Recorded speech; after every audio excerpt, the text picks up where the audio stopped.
tomen apunte, atiendan bien porque atender bien la primera explicación ya es como estudiar la primera vez. El abdomen agudo clínico y quirúrgico en la edad pediátrica. Motivo frecuente de consulta, o sea, sí o sí le va a llegar un paciente, le duele el estómago y el niño así, doblado de dolor. A veces hacemos diagnóstico solamente con mirarlo al niño de lejos, ya está el diagnóstico. Fíjense, bueno, hay un 10% de frecuencia donde llega el niño con dolor abdominal en los servicios de urgencia. De todos los pacientes que llegan, el 10% van a llegar con dolor abdominal por un motivo muy, pero muy frecuente de consulta en emergencia. Edad entre 7 a 12 años, lo más frecuente. Fíjense ustedes que cuando el paciente llega, desde una primera mirada ya de lejos, ya lo podemos catalogar. Si es un niño que está sonriendo, todo, y la madre dice, no, tuvo un dolor de estómago y no le paraba con nada. Y cuando llegamos al hospital resulta que está todo bien. O sea, no le duele nada, es como los autos, cuando uno lo lleva al mecánico funcionan bien, pero cuando uno no está lejos funcionan mal. Entonces, ¿qué fue lo que pasó?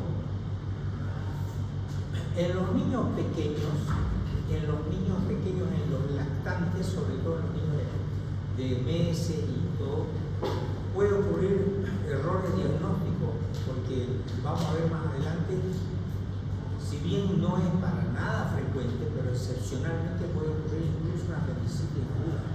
Por eso tenemos que pensar en todo. Y para eso, esto ya lo saben, lo primero que uno hace cuando llega al paciente es catalogarlo con el término. Triángulo de evaluación pediátrica. Y este triángulo les aconsejo que lo apliquen también en los adultos, porque si bien no es para adultos, es para niños, es muy, muy útil. Ya no lo vamos a explicar por qué, pero es importante eso. Ya uno está haciendo diagnóstico desde que entra el paciente. Causa del dolor abdominal son 800.000, montones de causas para dolor abdominal. Cuando uno hace el examen del abdomen, ya no les voy a explicar desde el punto de vista semiológico cómo palpar el abdomen, porque eso ya lo saben, lo llevamos en semiología. Pero es muy importante hacer una buena anamnesis, y en la anamnesis ustedes tienen que consignar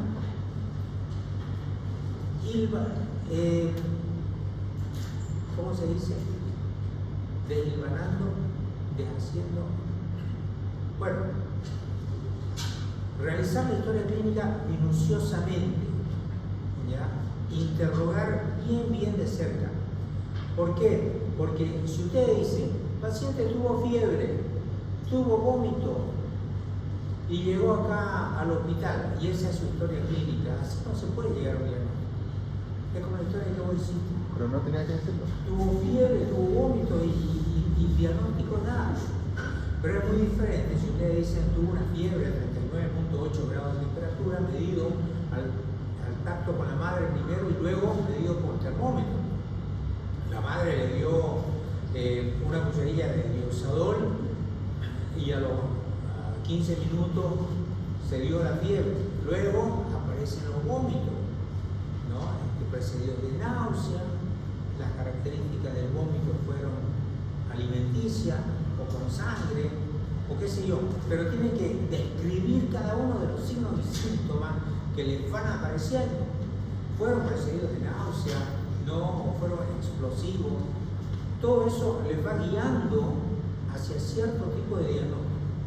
Por eso el arte de la medicina consiste en extraer los datos del paciente de tal forma que no quede ninguna duda. Y todo tiene que ser coherente, tiene que relacionarse. Puede haber también alteraciones en el tránsito intestinal o puede haber distensión abdominal. ¿Y qué fue lo que hizo? ¿Cuándo empezó? ¿Desde cuándo? ¿Qué comida le produce eso? Todo. La constipación y la dificultad es lo que vamos a ver ahora, ¿no? Constipación. ¿Qué es la constipación? Dificultad en el paso de las heces a través del intestino. También se la define como menos de 2 deposiciones por semana.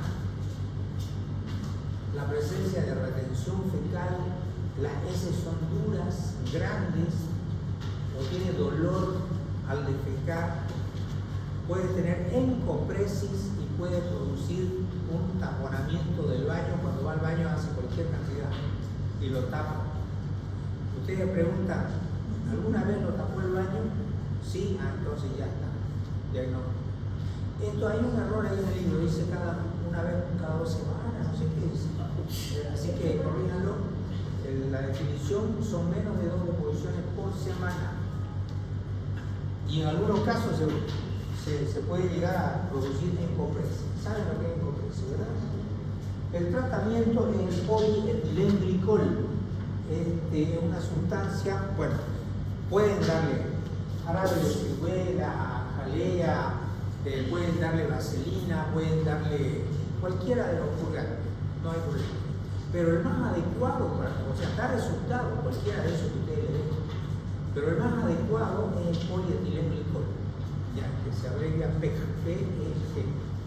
El polietilenglicol es un laxante que produce una dilución de las heces y hace que se pueda eliminar muy rápido.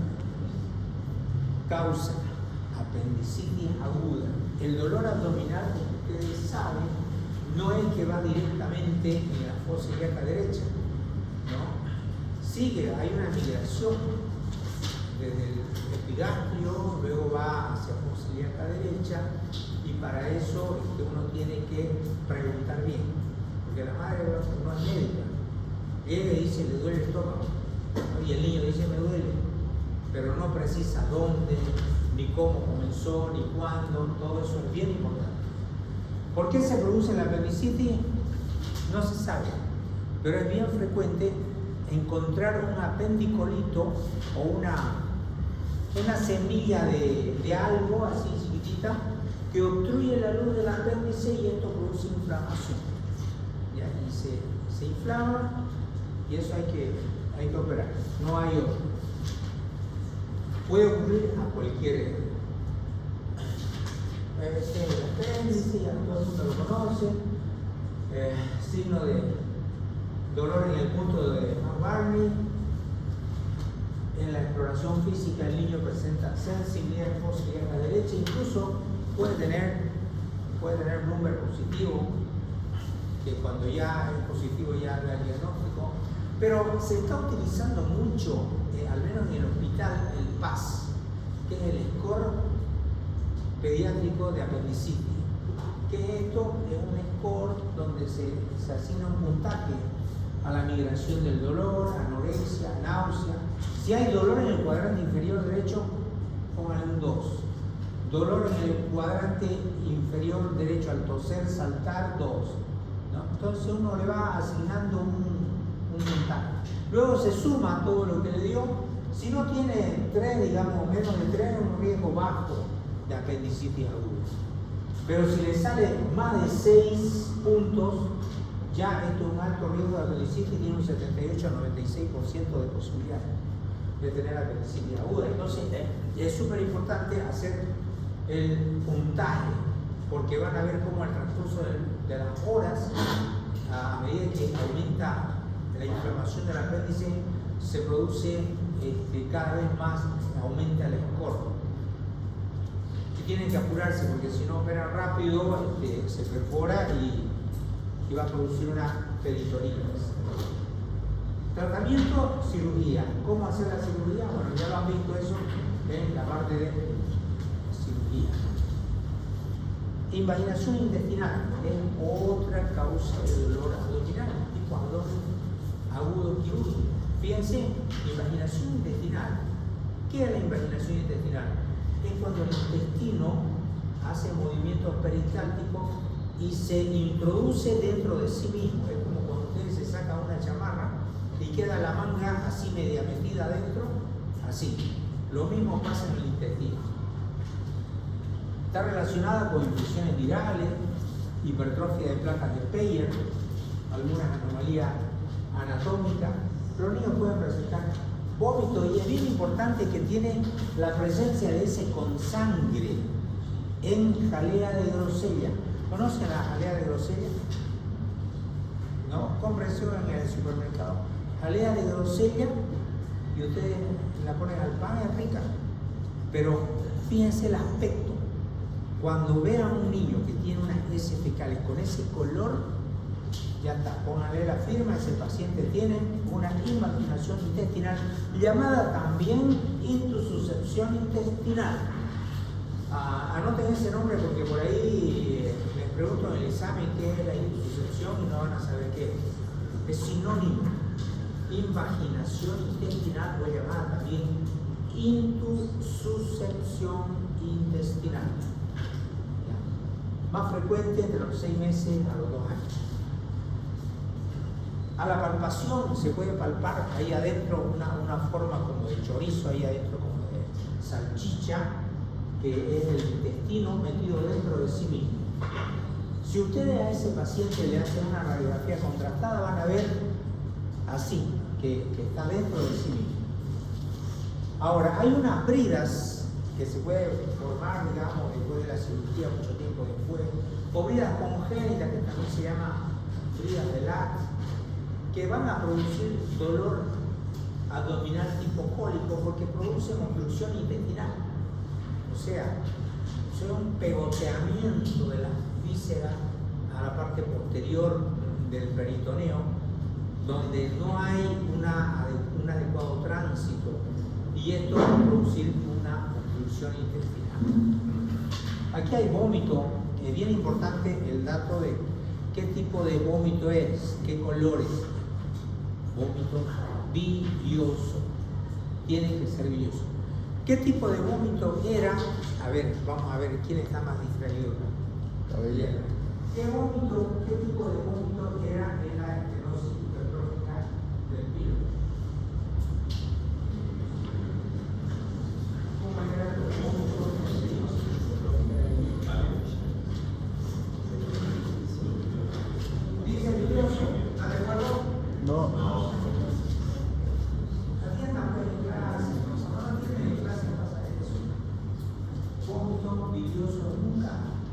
¿Por qué? Porque anatómicamente no puede ser bilioso. Nunca. Si es bilioso no es. ¿Ya?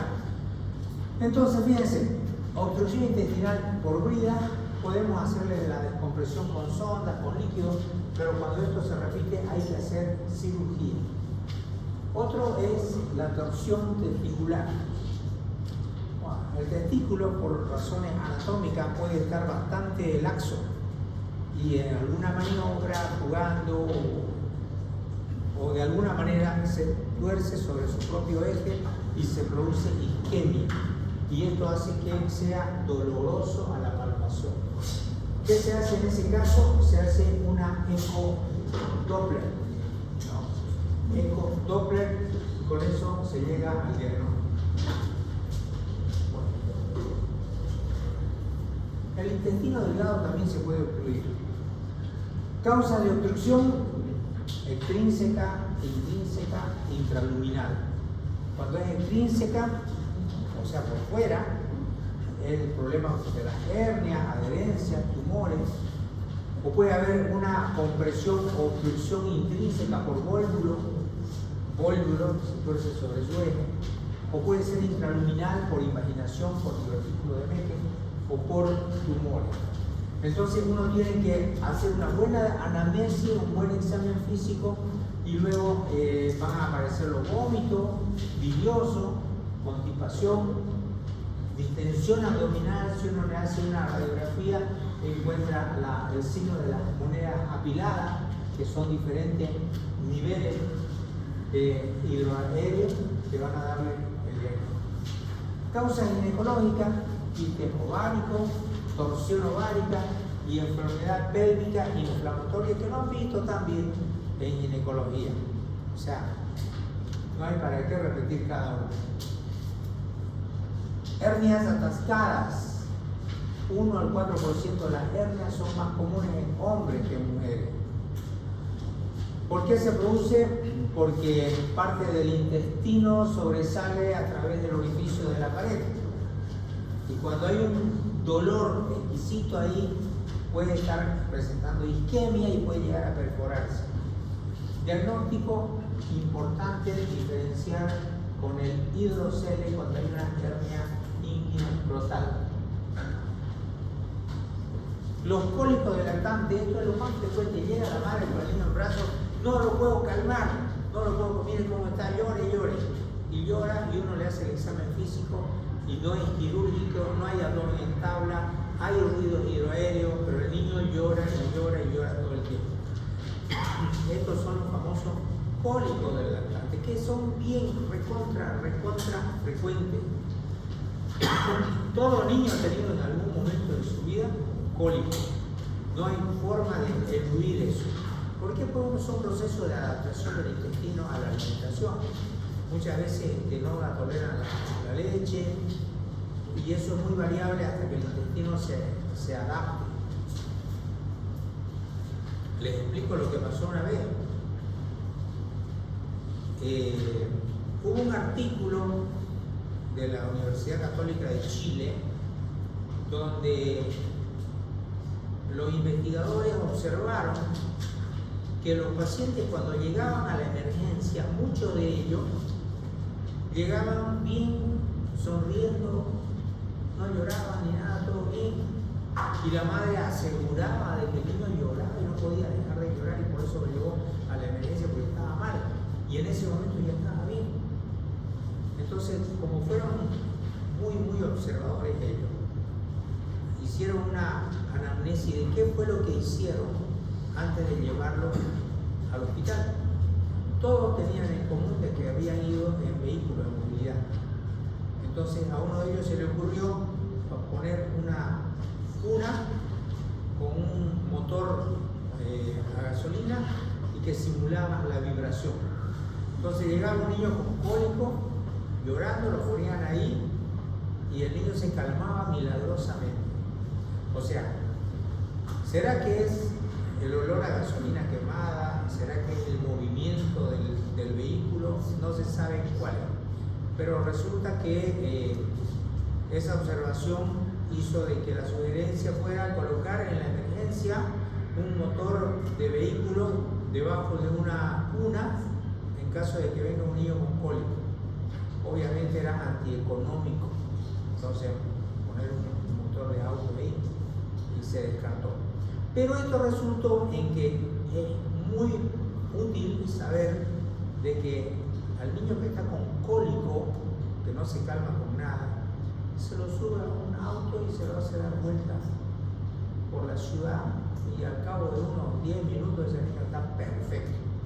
Por eso le digo, no se sabe si es por el olor a combustible quemado o es por el movimiento de la movilidad. Pero los cólicos fácilmente se van con eso, cuando es cólico. Ahora, cuando es otra cosa, obviamente no, hay que ver. Puede ser orgánico un 5%, funcional en el 95%, y ¿cómo se define? Llanto por al menos 3 horas al día, 3 días a la semana y al menos por 3 semanas. Ya, ese concepto es bien importante. 3 horas al día, 3 días a la semana, durante al menos 3 semanas. Ya, ahí definimos un cólico. ¿Cuál es el tratamiento para el cólico? Darle masajitos en el sentido de las agujas del reloj, ponerle pañitos tibios, hacerle como pellizquitos acá a lo largo de la columna vertebral, que le llaman tirar el cuerito, le dicen, ¿no? Le hacen así, pero lo mejor es subirlo a un vehículo y hacerlo dar un par de vueltas ahí. Porque una causa bien frecuente de que lo llaman al médico 2 de la mañana, 3 de la mañana por un cólico. Y a veces nos hacen ir hasta y despiertan a todos, sobre todo las primerizas, ¿no? La pancreatitis. Todo el mundo ha leído ya pancreatitis. ¿Sabe lo que es pancreatitis? La inflamación del páncreas, que puede ser causada por traumas, cálculos biliares, infecciones, alteraciones anatómicas, hereditarias, Las manifestaciones clínicas, náusea, vómitos, dolor abdominal intenso, y el diagnóstico es medición de las enzimas pancreáticas, amilasa y lipasa. El tratamiento depende de la gravedad. A veces solamente ayuno, se le da hidratación, se lo mantiene sin alimentación y luego poco a poco se realiza la realimentación. A veces el intestino medio se rota sobre sí mismo y se produce un voltio con isquemia. Hay un inicio súbito de dolor, obstrucción intestinal y mal incremento ponderal porque el paciente no puede tolerar su alimentación. Si hay isquemia o necrosis, ya, bueno, ahí es quirúrgico porque el paciente puede estar ya con perforación intestinal. Ahí le hacemos una radiografía y ya. Bueno, imaginación ya lo hemos visto porque está repetida. Enfermedad inflamatoria intestinal. Bueno, esta es frecuente en adultos, pero también hay en niños. Es desconocida, es una combinación. Y puede haber un montón de síntomas, ¿no? Con lo que más predomina es un dolor abdominal y puede haber diarrea con sangre, pérdida de peso, retraso del crecimiento y tiene características hereditarias, por eso hay que preguntar los antecedentes familiares. El diagnóstico, sobre todo en la historia clínica, y luego radiografía, ecografía, resonancia magnética. Tratamiento, no hay tratamiento en realidad, pero sí puede mejorar con algunos antiinflamatorios o inmunosupresores porque es una enfermedad autoinmune. Causa desconocida. Ahora, dentro de todo lo que hemos visto, fíjense que hay un montón de causas que pueden producir dolor abdominal. Es tremendamente importante que ustedes sepan hacer ultrasonido, ecografía. Cuando un paciente llega a la emergencia con dolor abdominal, lo primero que uno tiene que hacer es un EcoFast, así se llama, EcoFast. ¿Y qué es el EcoFast? Es simplemente, es más, ni siquiera se necesita saber ecografía, suficiente con saber prender el equipo. Una vez que funcione, uno le hace en los 4 cuadrantes la ecografía y puede ver si hay líquido, si hay movimiento intestinal, si hay la presencia de alguna masa o algo. En la EcoFast también se tiene que hacer un corte subsifoideo acá para ver cómo está el pericardio, ahí se ve cómo el corazón late y la cubierta alrededor. Se ve alrededor del hígado, alrededor del vaso, cómo está el vaso, si está agrandado o no, y se ve el espacio de dúbula, fosa ilíaca derecha, fosa ilíaca izquierda, y con eso ya está. Por eso les digo, hagan lo posible por aprender ecografía, ultrasonido, es bien importante. Estamos cabalita ahora.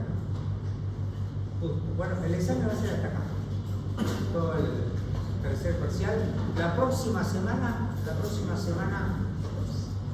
no va a haber clases porque hay un congreso de pediatría en Cochabamba, por si acaso los estoy invitando. Si quieren ir, no hay ningún problema, va a estar muy interesante, hay temas interesantísimos. Y estoy viajando, va a ser miércoles, jueves y viernes, y sábado vuelvo, pero no me va a dar tiempo para venir acá. Y además el próximo sábado es la feria esa que ustedes tienen de producción de póster. ¿Ah? El jueves, no el sábado. Ya, está bien, no voy a estar. No voy a estar. Pero si alguien quiere viajar, la vamos a pasar muy bien, y sobre todo cuando uno estudia y va a un congreso, a uno le entra perfectamente. Pero si uno por primera vez en su vida va a escuchar un tema, se duerme, no le entiende nada. Bueno, no voy a pasar esta hora porque ya estoy sobre la hora antes que entre el próximo grupo.